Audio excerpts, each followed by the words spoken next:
레리 핑크가 보는 미국 사회는 연금의 중요성이 굉장히 늘어난다. 연금의 중요성이 엄청나게 늘어날 거다라고 본 거예요. 그만큼 이제 사람들의 기대 수명이 늘어나니까 은퇴하고 나서 안정적으로 살 수 있는 자금이 필요하잖아요.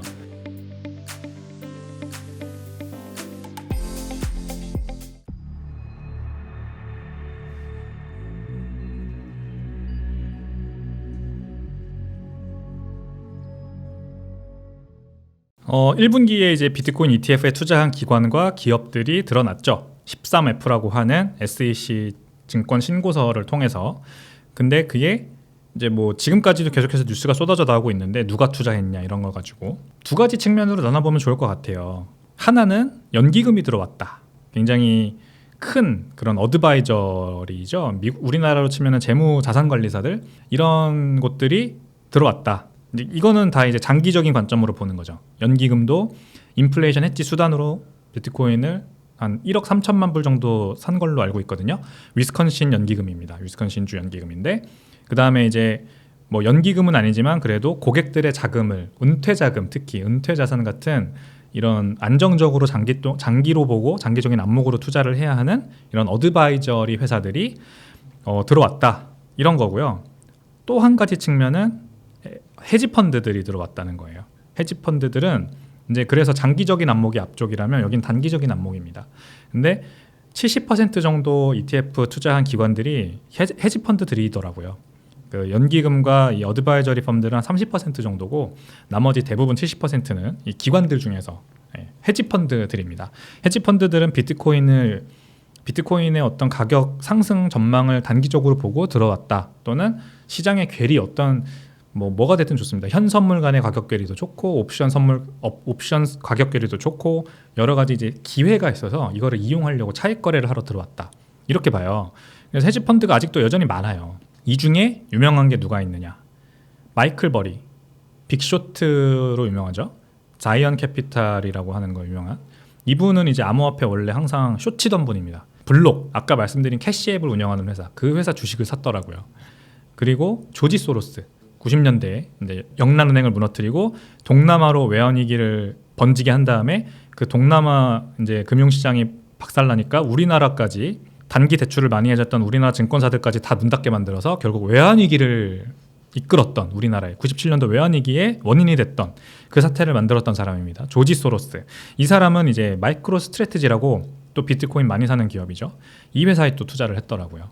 그러니까 ETF뿐만이 아니라 헤지펀드들과 그리고 이런 이제 단기적인 안목으로 투자를 굉장히 열심히 하시는 이런 투자자들, 투자의 구루들 이런 분들이 비트코인에 어떻게든 발을 담궜어요. 간접적인 방법으로. 이게 무슨 말이냐? 비트코인 가격이 일단 단기적으로는 가격이 좋을 거란 얘기죠. 제가 그 기준금리 얘기를 드렸는데 기준금리가 아직 안 내려가고 있고 올해 안 내려갈 수도 있어요. 근데 이분들은 내려갈 거라고 그래서 보는 거예요. 한 번은 내려주겠지. 그러면은 유동성이 좀 풀리겠지. 그러면은 유동성이 풀리면은 뭐가 가장 가격이 많이 오를까? 비트코인 가격 많이 오르겠지. 이제 이분들은 전통금융권에 계신 분들이니까 전체 자산군을 상대로 비교를 할 거 아니에요. 그래서 비트코인의 가격 상승 전망을 좀 높게 보고 있는 거죠. 그리고 연기금이 들어왔고 이제 어드바이저리 펌이 들어왔다는 거는 진짜 ETF를 장기적인 투자 안목으로 활용하는 거고요. 그러니까 이거는 이제 인플레이션이 여전히 높으니까 이 인플레이션 때문에 웬만하면은 한 12% 이상의 수익을 내야 인플레이션 해지가 돼요. 그러니까 지금 인플레이션 CPI 상승률이 3.5%라고 해서 진짜로 물가가 3.5%가 오르는 게 아니에요. 인플레이션은 누가 어떻게 어디에 돈을 많이 쓰느냐에 따라서 다 다른데 사람마다 다 다른데 좀 보수적으로 봐도 한 9% 정도 보는 게 맞아요. 그러니까 왜냐면은 이게 이제 S&P 500에 그냥 투자하면 S&P 500 지수에 그냥 투자하면은 연평균 11%는 벌거든요. 그러니까 그냥 이거는 뭐 투자 전문가가 아니더라도 연평균 11%는 그냥 앉아서 볼 수 있는 거예요. 그러니까 S&P 500에 투자 안 하고 그러면은 뭐에 투자해야 11% 이상이 버느냐? 이게 결국 코스트 오브 캐피탈이잖아요. 11%가 코스트 오브 캐피탈이 되는 겁니다. 11%는 그냥 없는 셈 치고 그 이상을 벌어야 내가 투자 전문가로서, 뭐 어드바이저로서, 펀드 매니저로서 밥값을 하는 거예요. 그러니까 찾는 거죠 이제. 그럼 뭐에 어떻게 투자해야 돼? 11%는 빼고 추가로 3%는 벌어야 돼요. 14%라고 할게요. 그러면 2, 3%더 벌어야 된다 하고 13%라고 했던 건데 14% 벌어야 돼요. 무조건. 아주 보수적으로 봤을 때. 근데 지난 2020년부터 24년까지 비트코인 연평균 수익률이 15%예요. 23년도에 제가 비트코인 가격 박살났다고 말씀드렸죠. 윈터 겪었는데도 불구하고 지금 이제 상승장으로 지금 가는 중이잖아요. 근데 지난 5개년 20, 21, 22, 23, 24 아직 24년 다 안 갔지만 한 4.5년 수익률이 한 15% 돼요. 연평균으로만 봐도 비트코인에 투자하면은 충분히 인플레이션 해지는 되는구나 라는 걸 알 수가 있어요. 지난 15년으로 시계를 늘려보면 비트코인 연평균 수익률은 150%예요. 지난 이제 15년 동안 초기에는 비트코인 가격이 워낙 많이 올랐으니까 이제 뭐 그렇게까지는 안 오른다고 치더라도 연평균 15%만 돼도 이 S&P 500 지수의 수익률 11% 충분히 능가하는 거죠. 그리고 전문 투자자들, 펀드 매니저들이 타겟하고 있는 아주 안정적인 수익률 13%, 14%를 능가하는 수익률이 비트코인이 나오는 겁니다. 그러니까 포트폴리오에 담아야겠죠. 단 0.1%라도 좋으니까 일단 담아 보는 겁니다. 그래서 이제 연기금들과 이 어드바이저리 펌들이 아주 비중을 보니까 낮더라고요. 자기네 전체 운용 금액에서 지금 1분기에 비트코인 ETF에 투자한 게 한 0.05%, 0.1%도 안 되더라고요.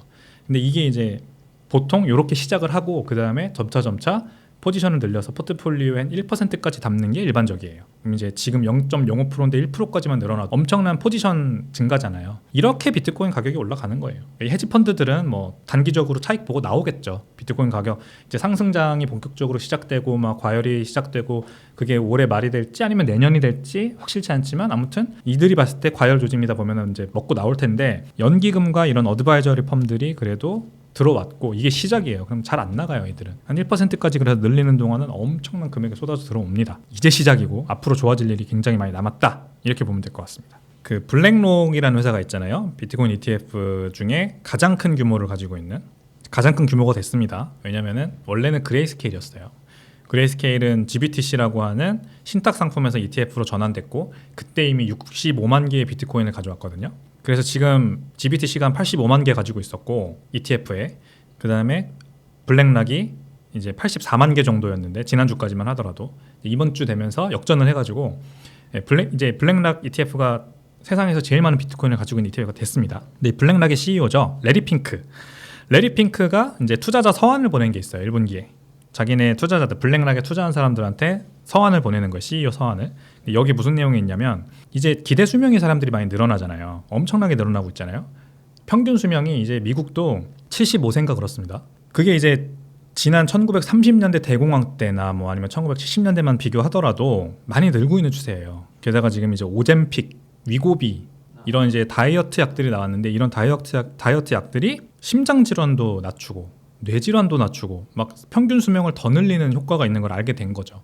그래서 이분이 보시는 레리 핑크가 보시는 앞으로의 미국 사회는 굉장히 이 노령화가 심해지고 있고 이미 심해지고 있는데 레리 핑크가 보는 미국 사회는 연금의 중요성이 굉장히 늘어난다. 연금의 중요성이 엄청나게 늘어날 거다라고 본 거예요. 그만큼 이제 사람들의 기대 수명이 늘어나니까 은퇴하고 나서 안정적으로 살 수 있는 자금이 필요하잖아요. 근데 지금까지 이제 미국도 401k 하나로 사실 버티고 있었어요. 공무원들이나 아니면 준공공기관에 일하시는 분들은 다 이런 지역 연기금에서 자동으로 월급의 어느 정도를 가지고 있다가 그거를 모아놨다 은퇴하시면 이제 주는 거죠. 이거는 연금이고 DB형 연금이고 401k는 DC형이거든요. 그러니까 우리나라 국민연금하고 똑같아요. 지금 정해진 요율대로 다 걷고 그 다음에 정해진 요율대로 지금 사람들한테 다 줘요.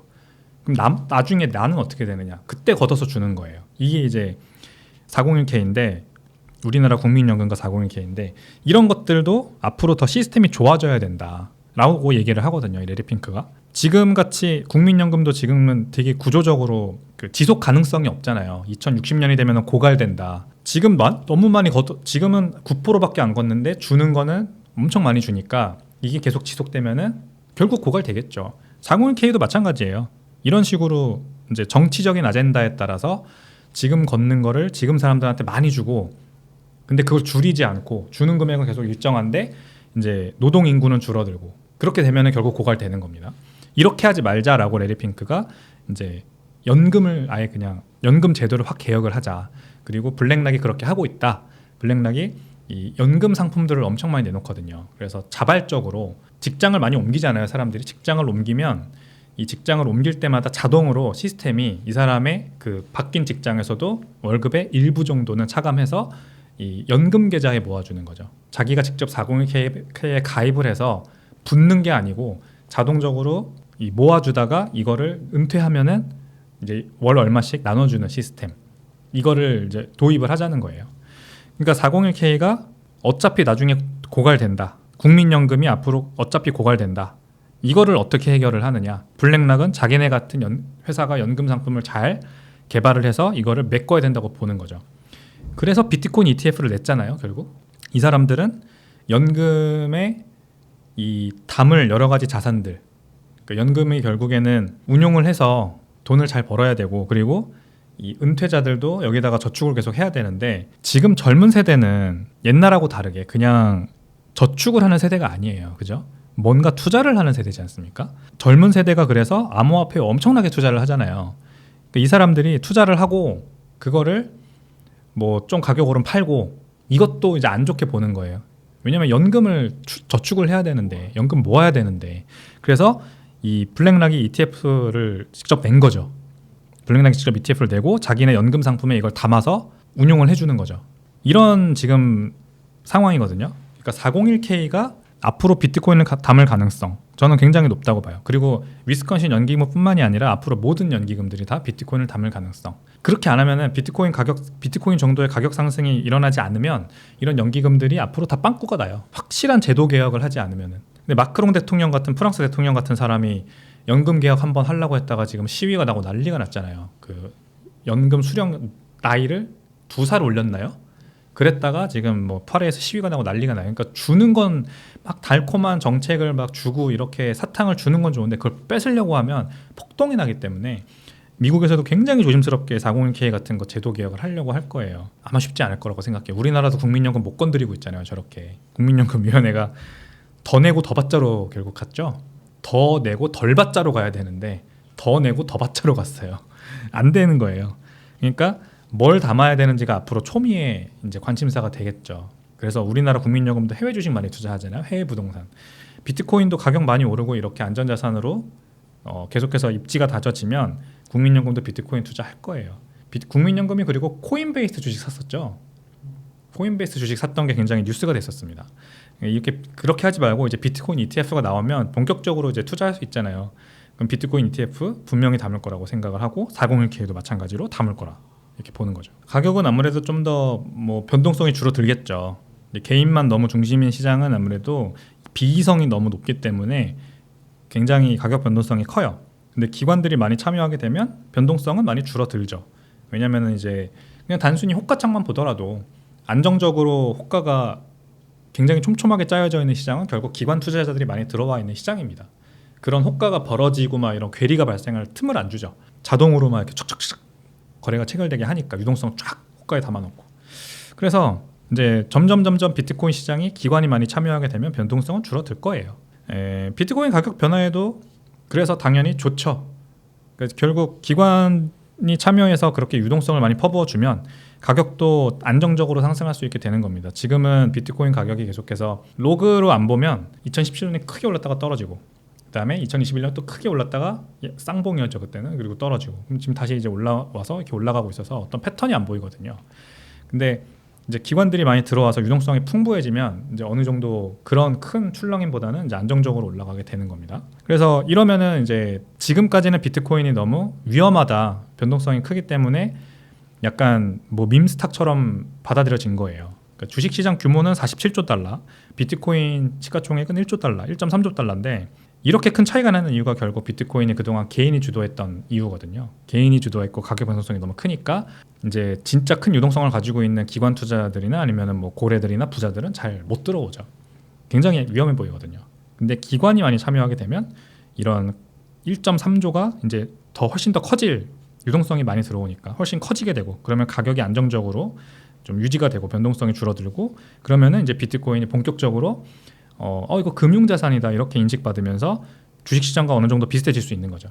47조 달러가 1.3조 달러를 넘어와서 뭐 20대 20 이렇게 맞춰질 수도 있고, 아니면은 주식시장 47조 달러만 넘어오는 게 아니라 부동산도 실수요가 아니라 그냥 투기 수요로 들어가 있는 자금이 있잖아요. 거기서도 이제 들어오게 되고, 그러면은 비트코인 파이 자체가 어떤 다른 금융자산들과 다 어깨를 나란히 하는 그런 일단 인식의 변화, 상황의 변화, 시체인지, 상전 벽해.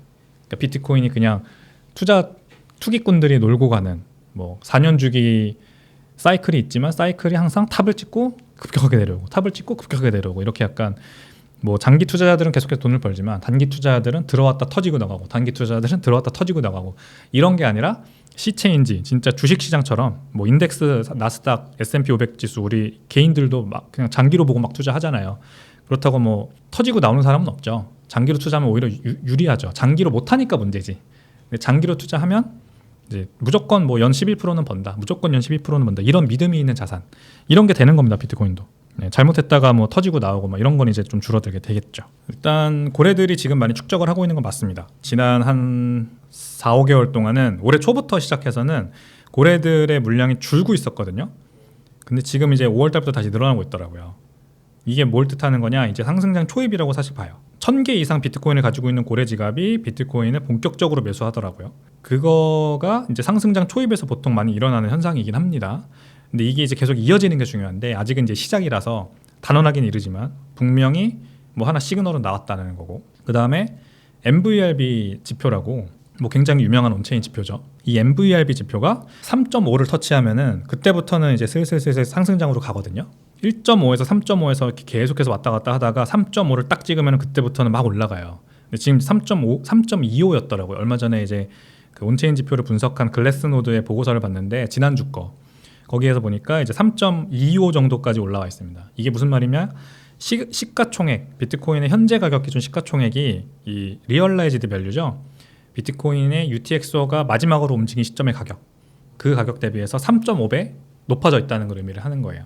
그러니까 지금 비트코인이 한 번 움직였을 때 가격이 있을 거 아니에요. 그 가격 대비해서 이게 안 움직여요. 그러면 그때부터 계속해서 가격은 변하잖아요. 지금은 이제 그래서 3.5배가 오른 상황이에요. 근데도 이 사람들이 안 팔잖아요.